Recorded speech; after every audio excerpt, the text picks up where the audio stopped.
लूका 10 उसकी 17 से 19। वो 70 आनंद से कहने लगे, हे प्रभु, तेरे नाम से दुष्ट आत्माएं भी हमारे वश में। उसने उनसे कहा, मैं शैतान को बिजली की नाई स्वर्ग से गिरा हुआ देख रहा था। देखो, मैंने तुम्हें सांपों और बिच्छुओं को रौंदने का और शत्रु की सारी सामर्थ पर अधिकार दिया, किसी वस्तु से तुम्हें कुछ भी नुकसान नहीं। ये यीशु मसीह कहता है, ये तुम्हारे लिए क्या है? घोषणा। पर तुम्हारी घोषणा क्या है? इस वचन के खिलाफ। अगर यीशु मसीह के खिलाफ घोषणा करोगे तो वो बचाने कैसे आएगा? कैसे आएगा बचाने? आप यीशु मसीह को कहते हैं, नहीं, जो तू कह रहा है मुझे यकीन नहीं है, मुझे अपनी फीलिंग पे यकीन है कि जो मैं फील कर रही हूं। और अगर फील करोगे तो शैतान आपको धोखा देगा, क्योंकि आदम हवा भी फीलिंग से धोखा खाए थे।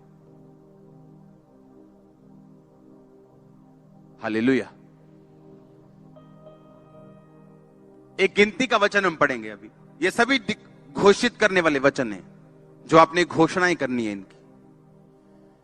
निश्चय, गिनती 23 की 23, कोई मंत्र याकूब पर नहीं चल सकता, इज़राइल पर कोई भावी कहना अर्थ नहीं रखता। याकूब और इज़राइल के विषय यह कहा जाएगा, ईश्वर ने क्या ही विचित्र काम किया है। कोई मंत्र याकूब पर नहीं चल सकता। यह किसकी आवाज है? परमेश्वर की। अगर कोई दुष्ट आत्मा से घिरा हुआ है, वो रात को सोने से पहले बोलेगा, कोई मंत्र याकूब पर नहीं चल सकता। आपको मालूम याकूब कौन है? आप याकूब हो, क्योंकि याकूब अब्राहम की संतान है। आप कौन हो? अब्राहम की संतान। क्यों? क्योंकि यीशु मसीह अब्राहम के कुल से पैदा हुए, ताकि आप भी अब्राहम के कुल के साथ जुड़ के आशीष ले सके। पर आज अगर मैं अभी खड़ा कर दूं कि चलो आओ दुष्ट आत्माओं के लिए प्रार्थना करेंगे, क्रिश्चियन लोग खड़े हो जाएं। पता है क्यों? वो धोखे में। पढ़ेंगे इसको। कोई मंत्र याकूब पर नहीं चल सकता। नहीं चल सकता मतलब ये एक 100% वायदा है खुदा का कि ये काम तेरी लाइफ पर नहीं हो सकता, हो ही नहीं सकता। अगर कोई दुष्ट आत्मा से ग्रसित है यीशु मसीह को मानने के बाद भी, वो रात को सोने से पहले बोलेगा, कोई मंत्र याकूब पर नहीं चल सकता, कोई मंत्र मुझ पे नहीं चल सकता। देखो दुष्ट आत्मा मेरे वश में है, किसी चीज से मुझे नुकसान नहीं होगा। वो रोज बोल के सोएगा, मेरी मैरिज लाइफ पे इसका नुकसान नहीं होगा, मेरे शरीर पर इसका नुकसान नहीं होगा। अगर सिर दर्द कर रहा है, मेरे सिर पे इसका कोई नुकसान नहीं होगा। शैतान सिर दर्द को बढ़ा दे चाहे, पर वो 2-4 दिन बढ़ा सकता है, उसके बाद उसे जाना पड़ेगा। लेकिन हमारी घोषणा क्या है? आप जानते कुछ लोग अच्छे होने के बावजूद बिजनेस में कभी कामयाब नहीं हुए।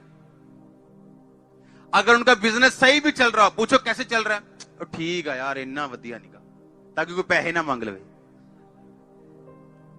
मम्मी उधार ना मांग लवे, कह ही ना दे काका चीज लाया।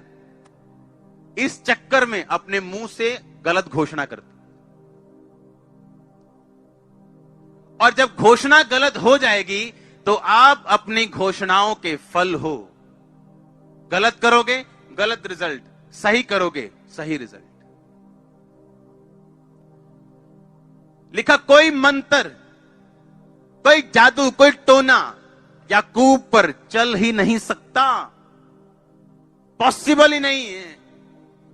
देखो कहता, कैसे देखो? कहता अपनी स्पिरिचुअल आई से। चाजा, चाजा का मतलब देखना, अपनी स्पिरिचुअल आईज से, अपने इनर मैन से, अंदर वाले बंदे से, अंदर वाली आत्मा से देखो, मैंने तुम्हें सांपों और बिच्छुओं को रोंदने का अधिकार दिया। आज जूती पकड़ लेना घर जाके और जूती वाली प्रार्थना करना शैतान के ऊपर। हम करते थे ऐसा, जूती वाली प्रेयर, जूती लेके शैतान के ऊपर प्रेयर, उसको शर्मिंदा करने के लिए। कहता कोई मंत्र याकूब पे चल नहीं सकता। पर अगर आप इस घोषणा से वाकिफ नहीं है तो मंत्र चलेगा, क्योंकि आपको मालूम ही नहीं आपका अधिकार क्या है।